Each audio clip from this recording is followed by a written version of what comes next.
All right, so I think if you want to be a successful entrepreneur, you want to build a successful business, it's imperative that you spend as much of your time operating within your zone of genius as possible. Now, this is surprisingly difficult because it flies contrary to some of the most prevalent entrepreneurial advice that you hear out there, which is to pursue your passion. And two, it's counter to how we were trained to think and to be in school. So let's break this down, like try to understand why is it so important to create a life that allows us to operate within our zone of genius for as long as possible. Let's do it first by breaking down that piece of bad advice, which is that you should pursue your passion. The truth is that your passion is not necessarily correlated with what you would be uniquely skilled at.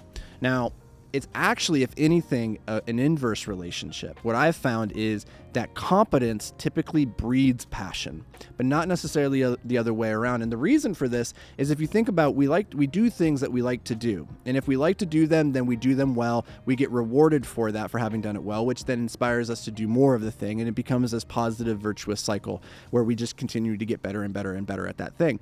So that's how we become passionate at a thing, is typically it's something that we had some natural proclivity towards. So it started with competence and then it became passion. So you see, like when you're young, if you're trying to pursue your passion, it's actually looking at the wrong side of the equation. You're looking at the output, not the input, and you can't control the output. And for a lot of people, they look at the output and they're like, oh, I don't know what I would do to turn this into, a money-making endeavor or into a business more broadly. So here's what I would recommend is figure out what you are uniquely skilled at right now and then lean into that. The question then is, how do you figure out what are you uniquely good at? Like what is a zone of genius that you could operate within? And there's a couple of different ways I think you can figure this out. Number one is to look at what you're already competent at. Like look at okay, I'm a pretty good communicator. I'm not great at math. I'm not great at art. So start to categorize the different areas of your life and things that you're a little bit better at or a little bit worse at, or things that you enjoy doing more. Because usually, again, if you enjoy doing it, there's maybe the seedling of competence behind it. So for me, the way this manifested is with writing. I never thought of myself as a writer. I never wanted to be an author or anything like that. But when I was young, my dad, he recognized I had the skill for telling stories. And he fostered that by buying me books for my birthday by Stephen King on writing. He bought me Writing Well for Dummies, like all these books that he was trying to plant the seed and say, hey, I think you might have a gift here. And it got so to the point where he was actually paying me as a 14-year-old. He'd paid me 10 cents per word to write him short stories. So he was cultivating a competency in something that I wasn't even passionate about.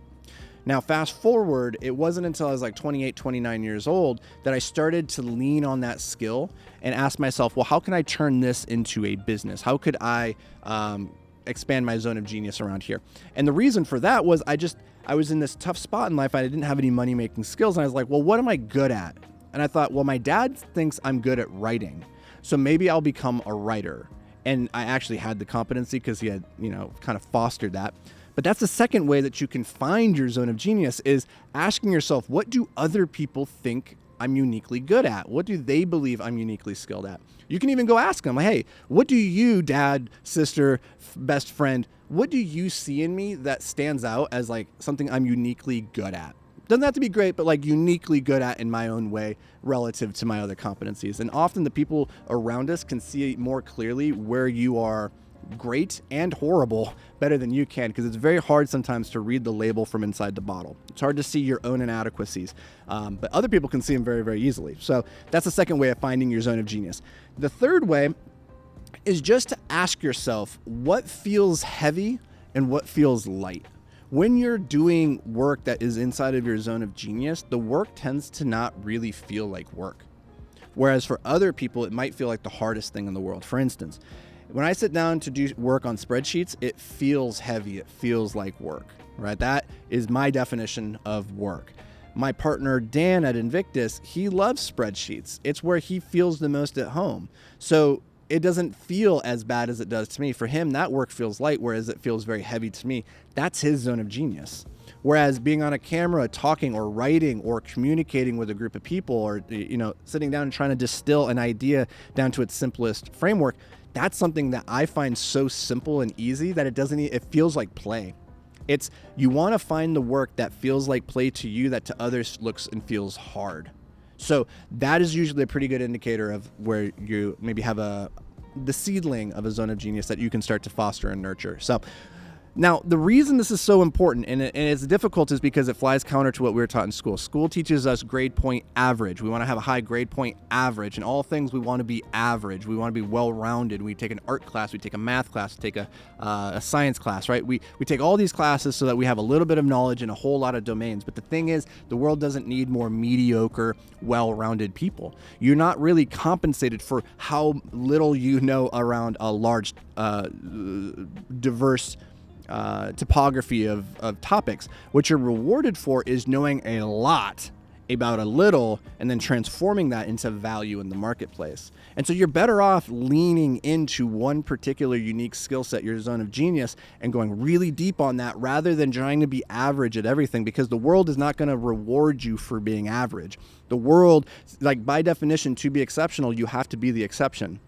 And so you're not going to be great at all things. And in fact, once you realize just how few things you can be truly great at, you realize that like how little you can accomplish and how much you need to narrow down and focus inside of your zone of genius. There's really probably only 2 to 3 things in your lifetime that you could ever be truly great at.